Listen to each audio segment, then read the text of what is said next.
নমস্কার। আরও একটি নতুন রেসিপির সাথে তানিয়াস রান্নাঘরে আপনাদের স্বাগত জানাই। আমার আজকের রেসিপি পাটিসাপটা।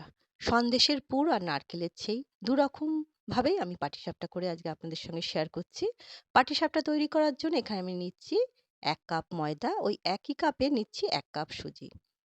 সামান্য একটুখানি নুন দিচ্ছি, দিয়ে এবার শুকনো উপকরণগুলো খুব ভালো করে মিশিয়ে নেব।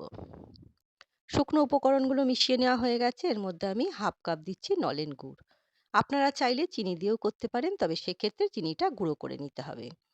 এবার শুকনো উপকরণের সাথে গুড়টা খুব ভালো করে মিশিয়ে নিচ্ছি, তাহলে কিন্তু ব্যাটারটা তৈরি করতে সুবিধা হবে। এবার আমি এর মধ্যে 1 কাপ দুধ ব্যবহার করব। প্রথমে পুরো দুধটা দিচ্ছি না, অল্প অল্প করে দুধ দিয়ে ব্যাটারটা তৈরি করব, নাহলে কিন্তু ডেলা পেকে যেতে পারে।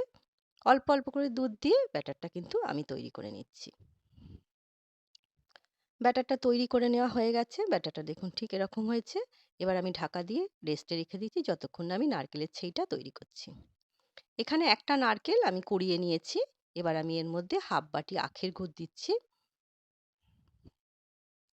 এবার নারকেল কোড়াটার সাথে আখের গুড়টা খুব ভালো করে মাখিয়ে নেব।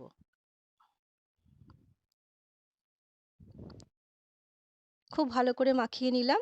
ওদিকে গ্যাস ওভেন অন করে একটা কড়াই বসিয়ে দিয়েছি। এবার কড়াইয়ের মধ্যে আমি এই নারকেল আর আখের গুড় মাখাটা দিয়ে দিলাম।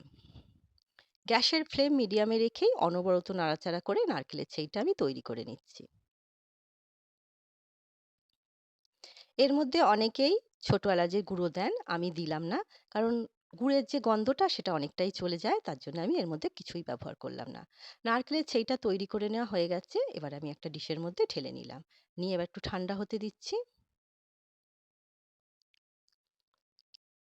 এদিকে ১০-১৫ মিনিট হয়ে গেছে। ব্যাটারটা কিন্তু দেখুন অনেকটাই ফুলে গেছে, সুজিটা ফুলে গেছে।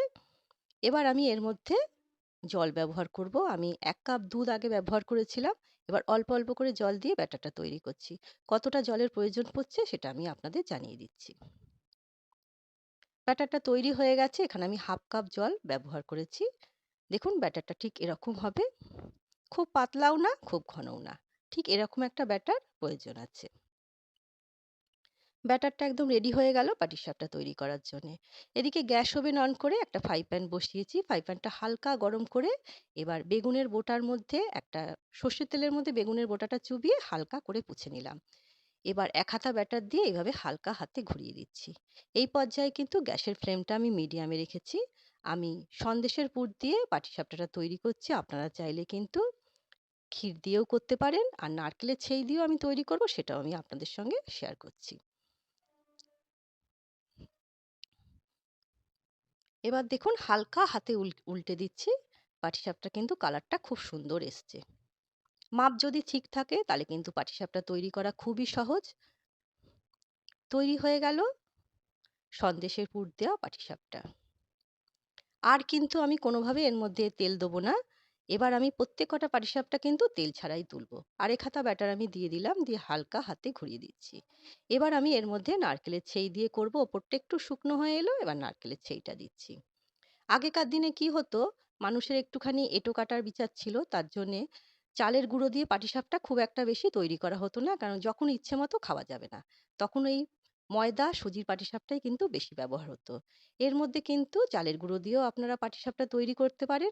সেক্ষেত্রে ১ কাপ ময়দা, 1/2 কাপ চালের গুঁড়ো আর 1/2 কাপ কিন্তু সুজি দিতে হবে। তাহলে কিন্তু মাপটা ঠিক থাকবে, আর পাটিসাপটা কিন্তু ঠিক এইভাবেই তৈরি হবে। তৈরি হয়ে গেল নারকেলের পুর দেওয়া পাটিসাপটা। এই পাটিসাপটা রেসিপিটা যদি আপনাদের ভালো লাগে তাহলে ছোট্ট একটা কমেন্ট করে আমাকে অবশ্যই জানাবেন আপনাদের কেমন লাগলো। মাপ ঠিক থাকলে খুব সহজেই কিন্তু এইভাবে পাটিসাপটা তুলে নেওয়া যাবে, কোনো কিন্তু অসুবিধা হয় না। আর পাটিসাপটা তৈরি করা কিন্তু খুবই সহজ।